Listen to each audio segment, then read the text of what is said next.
어느 인터넷에서 본 내용인데, 이탈리아의 한 남성이 아내와 다툰 후에 기분을 삭히기 위해서 밖으로 나가서 약 450km를 걸어갔다고 합니다. 몇 날 며칠을 걸어갔어요? 450km면 서울에서 대전까지가 150km고, 그리고 부산까지가 한 350km, 약 부산에서 평양까지 그 정도의 거리를 걸어간 거예요. 포레스트 컴프라는 그런 영화가 있습니다. 그 이탈리아의 포레스트 컴프라는 그런 별명을 얻었다고 합니다. 이제 걷다가 밤에도 걸으니까 경찰관이 잡았나 봐요. 우리나라는 통금이 없는데 이탈리아는 통금이 있는가 봅니다. 그래서 400유로의 벌금을 매겼다고 합니다.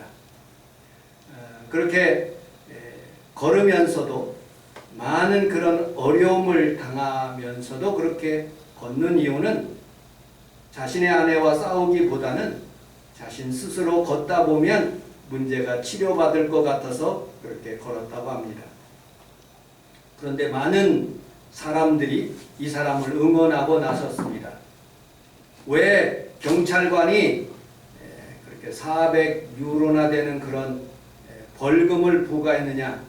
신발을 사주든지 아니면 폭력을 휘두르는 대신에 걷는 것에 찬사를 보내고 뭐를 주든지 그렇게 해야지 이 사람에게 왜 이렇게 벌금을 부과하느냐, 그렇게 나왔답니다.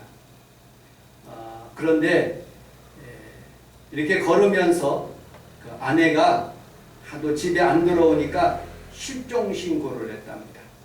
그래서 전 이탈리아의 그 소식이 뉴스에 번짐으로 이 사람이 무사히 집으로 돌아가게 되었고, 그리고 그 아내의 반응이 어떠한지는 신문에서는 나오지 않았습니다.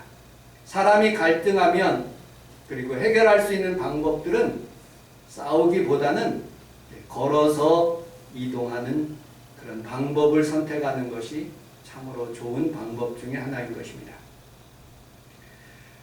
북극에 에스키모인들이 사는데, 이 에스키모인들도 무작정 싸우면 무작정 나와서 걷는다고 합니다. 그리고 걷다 보면 너무 추워가지고 막대기를 그곳에다가 심어놓는다고 합니다.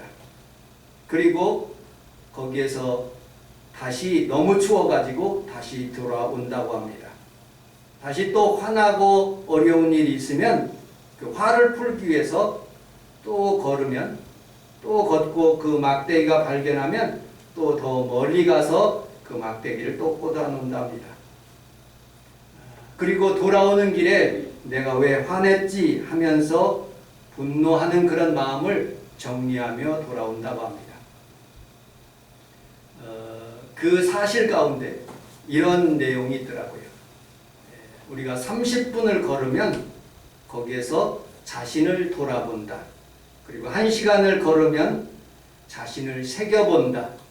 그리고 1시간 30분을 걸으면 멀리 바라본다 하고 그런 내용이 있는 것을 보고 은혜를 받았습니다. 이번 추석에는 잠언서 17장 1절에 있는 말씀처럼 마른 떡 한 조각만 있어도 화목하는 것이 육선이 집에 가득한 것과 다투는 것보다 나으니라고 말씀하시므로 여러분들 가정에 화목의 은혜가 있기를 주님의 이름으로 축복합니다. 아멘. 우리 사모와 함께 저희들은 날마다 한 번도 안 빼놓고 만보를 걷습니다. 우리 사모는 학교 가는 길에 만보를 걷고요. 저는 이제 12시가 되면 12시 전까지는 설교 준비를 하고 12시가 되면 밥을 먹고 그 망원동으로 걸어갑니다. 주로 망원동으로 걸어가서 망원시장에 가면 사람들이 많이 있어요. 사람 사는 모습들을 보고, 그리고 만보를 걷기 위해서 한강 쪽으로 가든지 아니면은 성미산 쪽으로 올라와서 산 쪽으로 올라와서 집으로 이렇게 돌아오는 길을 늘 택합니다. 이 걷다 보면 사람에게 힐링도 되고 또 우리 김재복 집사님의 말씀처럼 유산소 운동이 되어서 요즘에 무호흡 때문에 잠을 자면서도 굉장히 가슴이 아파요. 그래서 우리 집사님 말을 생각해서 호흡을 하고 그게 호흡하는 운동도 있더라고요. 인터넷에 보니까 그것을 늘 생각하면서 호흡을 하고 그리고 주로 걷기를 통해서 나의 마음속에 산소도 공급하고 뇌에 산소도 공급하고 건강을 유지하는 그런 모습을 보게 됩니다. 여러분들 삶 속에서도 하나님 앞에서 여러분들이 건강도 유지하고 또 여러분들 삶에 늘 기쁨이 있기를 주님의 이름으로 축복합니다. 아멘. 오늘 본문에 고린도 교회에 문제가 있었습니다. 고린도전서 1장에 보면 파가 있습니다. 파가. 아볼로파, 바울파, 예수님파, 그 다음에 게바파, 베드로파 그렇게 있습니다. 우리 교회는 그런 파가 없습니다. 예를 들어 갖고 여러분들에게 설교를 좀 도움 주기 위해서는 김혜희 권사님을 좋아하는 그 다음에 김성애 권사님을 좋아하는 그런 것은 없겠지만 이렇게 사람마다 그렇게 좋아하는 그런 사람들끼리 이렇게 뭉쳐있는 그런 파가 문제가 생긴 거예요. 두 번째, 성적인 문제가 생긴 거예요. 고린도 교회 그 지역이 얼마나 음란한지 성문화가 정말로 많은 문제가 된 거예요. 그 교회 안에 그것이 들어온 거예요. 세 번째, 교인들끼리 소송하지 말라고 그랬는데 세상의 법정에 가서 소송이 일어나는 거예요. 고린도 교회에 보니까. 그래서 소송에 대한 문제, 또 이혼에 대한 문제, 오늘 본문 여러분들과 같이 읽었듯이 우상 숭배에 대한 그런 문제, 또 9장에 넘어가면 사도 바울이 사도가 아니다 하는 그런 문제들, 사도 바울이 받는 사례금에 대해서 막 분쟁하는 그런 모습들이 이 고린도 전서에 흘러가는 모습들입니다. 그리고 결론은 고린도 전서에 보면 그 12장과 14장 사이에 방언에 대한 그런 문제 때문에 막 다툼이 일어나는 거예요. 그리고 사도 바울이 결론하는 것은 믿음, 소망, 사랑, 그 중에 사랑이다 하고 그렇게 결론을 맺는 모습을 보게 됩니다. 오늘 본문에서도 1절을 같이 한번 읽어보도록 하겠습니다. 본문 1절 시작.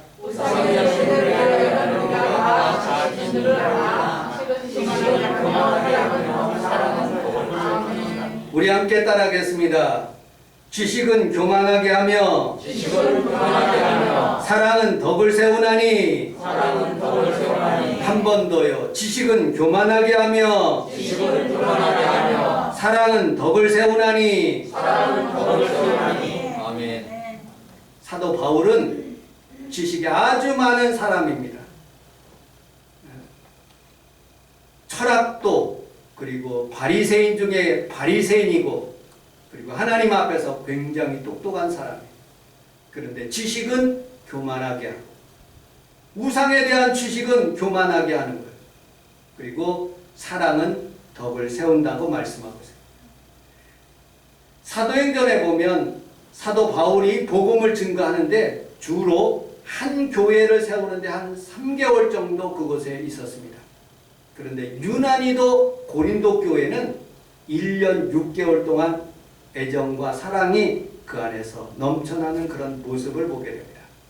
그곳에서 정말로 우리가 하나님 앞에서 이 교회를 운영하면서 성도로서 어떻게 살 것인가, 지식적으로 살지 말고 사랑으로 살라 하고 말씀하는 부분들을 우리가 하게 됩니다. 여러분들, 우리 삶 속에서 날마다 주의 사랑을 하나님 사랑하고 또 이웃 사랑하며 그렇게 사는 귀한 성도들이 다 되시기를 주님의 이름으로 축복합니다. 다시 한번요. 지식은 교만하게 하며. 여러분, 우리나라의 가장 지혜로운 사람들, 그 사람들이 문과면 서울대학교 갑니다. 이과면 서울대 의대를 갑니다. 우리나라에 정치하는 그런 사람들의 모습을 보면 가장 지혜로운 사람들이 우리나라를 다스려요. 그런데 우리나라를 참 잘 다스리려고 한다면 지식은 교만하게 하고 사랑은 덕을 세우는 거예요. 나라의 그런 백성들을 사랑하고 하나님 사랑하면 이 나라가 좋은 나라가 돼요. 그러나 그렇게 하지 않아도 하나님께서 이 나라를 축복하셔서 선진국 대열에 들어가게 하셨는데 하나님을 더 사랑하고 그리고 백성을 사랑하는 마음으로 지도자들이 정말로 백성을 위해서 그렇게 산다면 우리나라는 참으로 좋은 나라가 되는 모습을 보게 됩니다. 그러므로 여러분의 삶 속에서 늘 지식보다는 사랑이 넘쳐나는 사람들이 다 되시기를 주님의 이름으로 축복합니다. 아멘. 자, 오늘 본문 4절을 같이 한번 읽어보도록 하겠습니다. 4절 시작. 그러므로 우상의 젊음을 먹는 자의 이거 사고자 우상의 함정을 안하며 또한 하나님은 누구밖에 없는 하리라. 아멘. 우상의 제물에 대해서 이제 말씀하고 있습니다. 고린도 교회는 항구 도시예요. 고린도 교회는 예수 안 믿는 사람, 그때 하나 겨우 교회가 하나 형성됐어요. 수많은 사람들이 몰려서 살면서 우상들이 굉장히 많아요. 그런데 그곳에 우상 섬기는 사람들이 소나 양이나 염소나 짐승들을 잡아가지고 우상하게 바치는 거예요. 그럼 제사장이 그 목을 따서 제사를 드리고 어떤 것은 번제로, 어떤 것은 그냥 배를 갈라서 그렇게, 어떤 것은 태워서 그렇게 드리는 거예요. 그런데 생채로 짐승들이 나와요. 큰 소들이 나와요. 그러면 제사장들이 다 먹을 수가 없는 거예요. 그래서 도축자들이 그것을 가지고 시장에다 갖다 파는 거예요. 이것이 우상의 제물인지 아닌지 모르고 먹는 거예요. 여러분들 주변에 있는 사람들이 추석을 당하여서 망원시장에 가가지고 고기를 사는데 그 고기가 우상의 제물인지 아닌지 모르고 먹는 거예요. 그때는 죄가 없는 거예요. 성경에서는 모르고 먹은 것은 죄가 아니다라고 성경은 말하고 있어요. 주변에서 여러분들 주변에 옆집에 있는 할아버지가 저희들에게 떡을 갖다 줘요. 그냥 아무것도 모르고 그냥 먹었으면 그 죄가 안 되는 거예요. 그런데 이것이 고사떡이라고 가르쳐주면 마음에 깨름직한 부분들이 있을 수가 있는 거예요. 저희 교회가 건축을 하고 난 뒤에 물질이 없어서 3층과 4층에 게스트하우스를 했어요. 게스트하우스를 하는데 다른 데는 문제가 전혀 안 돼. 근데 인도네시아하고 말레이시아 사람들이 꼭 문제를 일으켜요. 오면은 이 사람들은 저희들이 밥을 한 번씩 대접하거든요. 예수 믿으라고 복음을 증거하기 위해서. 그러면 이 고기가 어떤 고기냐고 물어요. 안 먹어요. 왜 그러냐 그랬더니 할랄이라는 마크가 찍힌 고기만 먹는다는 거예요. 할랄이라는 그런 고기만. 저희 서울 서부지방의 목사님들이 20명 가까이 되신 분들이 인도네시아하고 말레이시아하고 그 다음에 싱가포르라는 그런 곳을 방문하게 되었어요. 그런데 싱가포르에서 거기서 말레이시아 쪽으로 국경을 넘어가니까 거기 호텔이 있는데 호텔에서 아침은 안 해주더라고요. 그래서 할 수 없이 맥도날드를 갔어요. 말레이시아 맥도날드를. 그런데 들어가는 정문 앞에 할랄이라고 영어로 적혀 있는 거예요. 어느 목사님이 보고 목사님 여기서 먹으면 안 되겠어요. 왜요? 할랄이라고 제사장들이 우상의 제물에 대해서 이렇게 마크가 있는데 여기서 먹으면 안 되겠다고 그러더라고요. 그래서 다 목사님들 나와가지고 슈퍼마켓 가가지고 그냥 간단한 음식 그것을 먹고 나온 기억이 있습니다. 여러분들, 우리는 살아가면서 우상의 제물에 대해서 어떤 방법으로 우리가 접근해야 될 것인가? 추석 때 어떤 사람들은 제사를 지내는 가정들도 있을 수 있어요. 어떤 가정들은 하나님 앞에 예배드리는 그런 가정들도 있을 수 있어요. 그런데 그 음식에 대해서 먹을 것인가 말 것인가에 대해서 오늘 성경에서 말씀하고 있어요. 4절 다시 한번 읽어보도록 하겠습니다. 4절 시작. 그러므로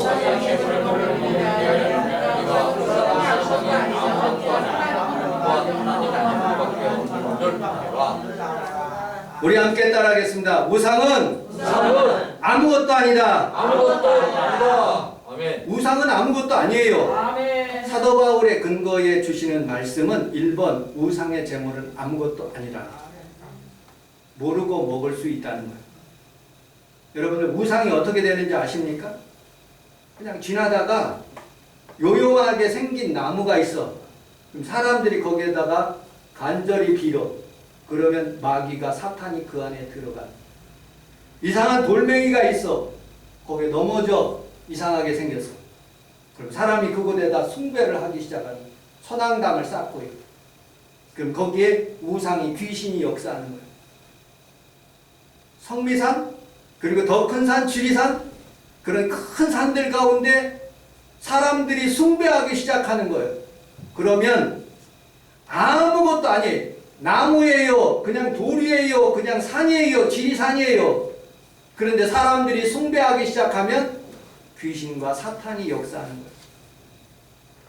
바닷가에서 사람들이 숭배하기 시작하면 그 바닷가가 우상이 되는 거예요. 여러분들, 우리는 살아가면서 우리 하나님 앞에 살아가면서 모든 만물들은 하나님이 지으십니다. 아멘. 하나님은 한 분이시다. 아멘. 하나님만 경배하면 되는 거예요. 아멘. 그까짓 거라고 생각하는 거예요. 사람들이 신령한 것이다. 이상하게 생긴 돌이다. 이상한 나무다. 그렇게 마음에 먹고 거기에다 빌기 시작하면 귀신이 역사하는 거예요. 우리는 그런 나무나 돌이나 그런 것들, 우상으로 만든 것들, 그건 아무것도 아니다. 사람이 만든 것이다. 아멘. 하고 생각하면 그뿐인 거예요. 그래서 여러분들 우상의 제물에 대해서 가지고 왔어요. 모르고 먹으면 죄가 아니에요. 고사떡이라고 가르쳐주지 않았는데 그것을 먹으면 죄가 안 되는 거예요. 사도 바울의 입장이에요.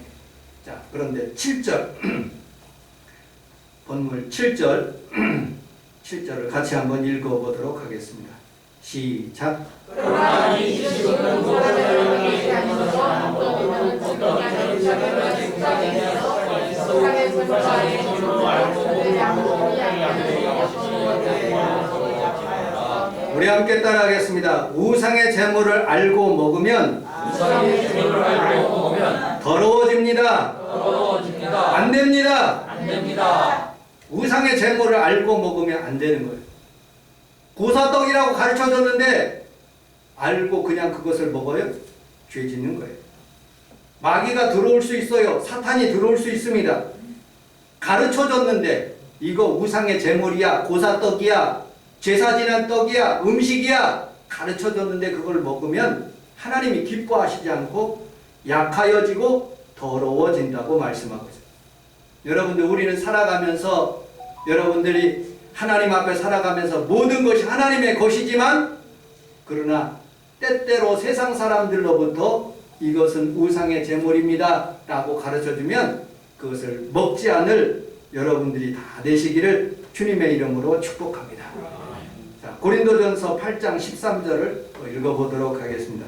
8장 13절 시작. 그러나 많이 주신 내 것을 걱정하지 않으면 나는 영원히 먹지 아니하되 내 영혼을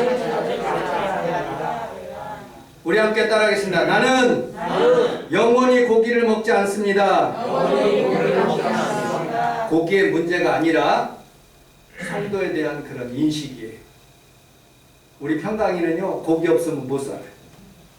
우리 영범이도 고기 없으면 못 살아요. 상윤이하고 고기 없으면 못 살아요. 우리 젊은 애들은요 고기 없으면 못 살아요. 근데 저하고 우리 사모는요 고기 없어도 살아요. 고기 대신에 그냥 채소만 먹어도요 참으로 기분이 좋아요. 힘이 나는 것 같아요. 어쩌다가 생기면 먹지 고기 하면서 먹지를 않는 거예요. 사도 바울은요, 마음에 결심한 거예요. 우상의 제물 아무것도 아니야. 그냥 먹어도 돼. 그런데 이것이 우상의 제물이라고 이거 찍혀 있어. 그리고 우상의 제물이라고 얘기해줘. 그러면 먹지 않아.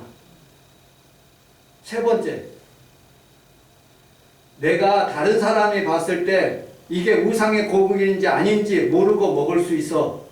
그런데 다른 사람이 생각했을 때 저거 우상의 고기일 수도 있어 라고 생각하면 나는 영원히 고기를 안 먹고 채소만 먹겠다. 그렇게 말씀하고 있습니다. 우리 구절을 같이 한번 읽어보도록 하겠습니다. 9절 시작. 그러므로 너희의 자유가 믿음이 약한 자들에게 걸려 넘어지지 않게만 하는 거예요. 오직 우리는 우리의 마음을 다하여서 다른 사람을 생각하고 그리고 하나님께 영광을 돌리는 삶이에요. 자, 다섯 번째, 남의 입장에서 생각하기. 고린도전서 10장 31절로 33절까지 같이 한번 읽어보도록 하겠습니다. 10장 31절 시작. 그러므로 너희가 먹든지 마시든지 무엇을 하든지 다 하나님의 영광을 위하여라. 유대인들이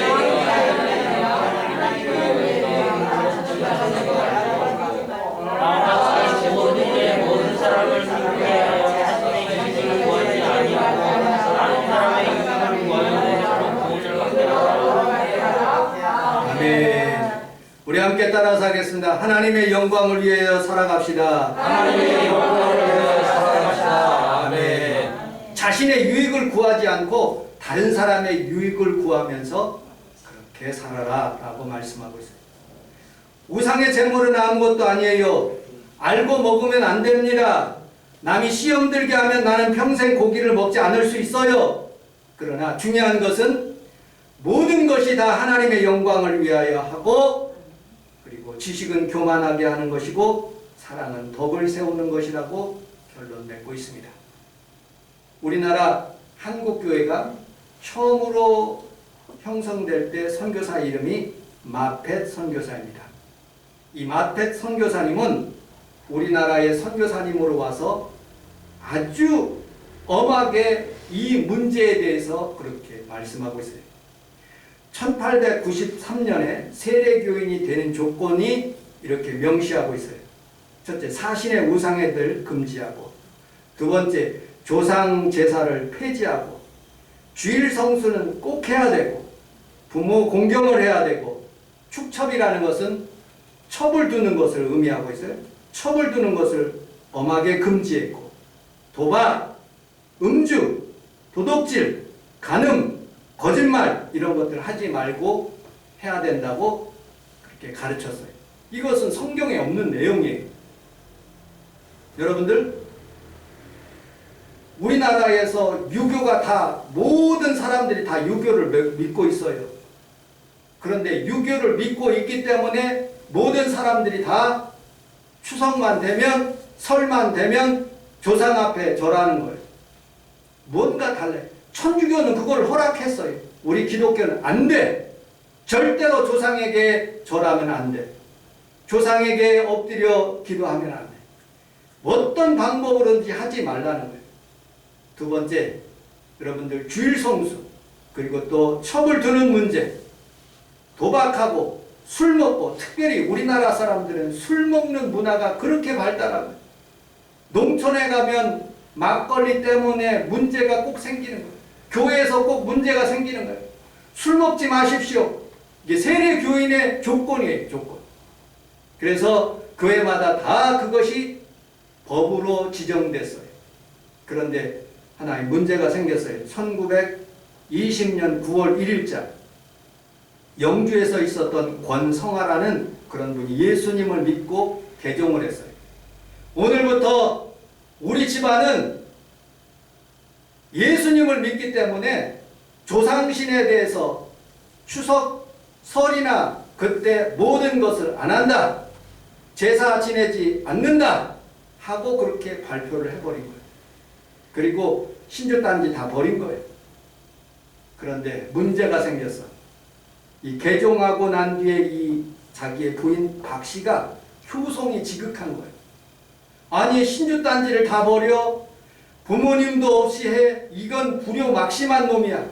그래가지고 이 부인이 스스로 어머니 아버님의 그건 버린 것들을 다 주워다가 묘지에다가 심어놓고 그리고 스스로 물속에 빠져들어서 죽어버린 거예요.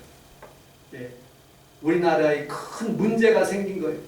기독교의 문제, 그 다음에 세상의 문제, 우리나라의 문제가 부딪히기 시작한 거예요. 그때 이상재 선생님이 이렇게 결론을 내렸어요.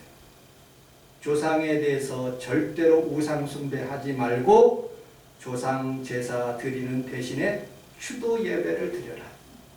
여러분들 하나님 앞에서 우리 부모님들이 우상에게 절할 수 있어요. 그러나 절에 동참하지 않고 추도 예배를 드리는 곳에 여러분들이 동참하여 모든 사람들이 다 예배를 드리는 추석 때 예배를 드리는 귀한 성도들의 가정이 다 되시기를 주님의 이름으로 축복합니다. 우리 마태복음 18장 8절을 같이 한번 읽어보도록 하겠습니다. 18장 8절 시작.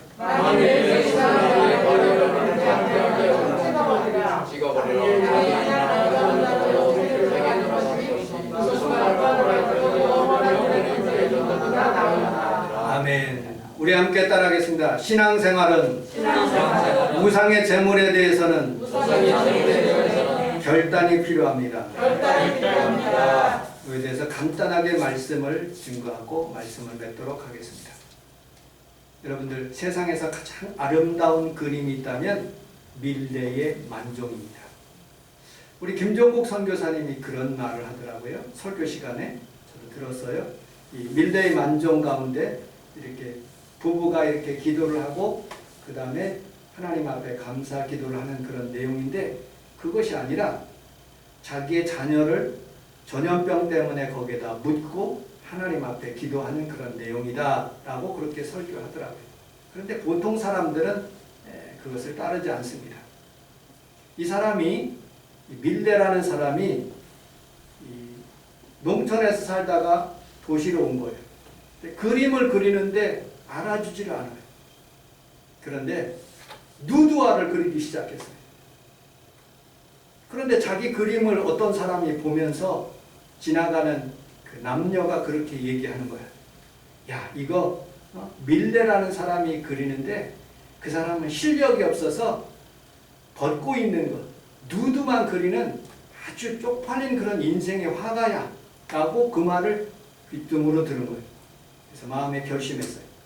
내가 굶어 죽어도 그림은 하나님의 주시는 지혜의 그림을 그려야 되겠다 해서 농촌의 그림을 배경으로 해서 그림을 그리기 시작해서 하나님께서 그를 높여주셨다는 말이 있어요. 사람이 결단하면 어떤 일에 대해서 결단하면 그 결단하는 순간부터 좋은 일이 생기는 거예요. 아멘. 에스더는 결단했어요. 이거는 어떤 결단이냐? 사생 결단이에요. 내가 죽기 직전 앞에까지도 그 일을 위해서 내가 금식하고 결단한 거예요. 이제 하나님이 그를 도와주시는 거예요. 버나드 쇼의 묘비에는 이런 글이 있습니다. 어떻게 말하고 있느냐? 우물쭈물 하다가는 내가 이럴 줄 알았다라고 그렇게 써 있어요. 영어 성경에는 이렇게 말씀하고 있습니다. 영어 성경이 아니라 영어에는 그의 묘비에 이렇게 써 있습니다. I know, I knew, 나는 안다. If I stayed around long enough, 여기서 충분히 여기서 머무르고 있다는 것을 안다면 something like, 뭐뭐와 같다는 거예요.